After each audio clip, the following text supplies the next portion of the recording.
Oo na, tanggapin na natin na OFW tayo. Pero ang aking advice lang sa'yo, kailangan may plano tayo sa ating future.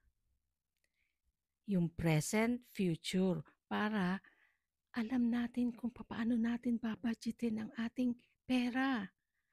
Unang-una, yung mga pagpapadala natin ng pera, hindi lahat yun para sa kanila.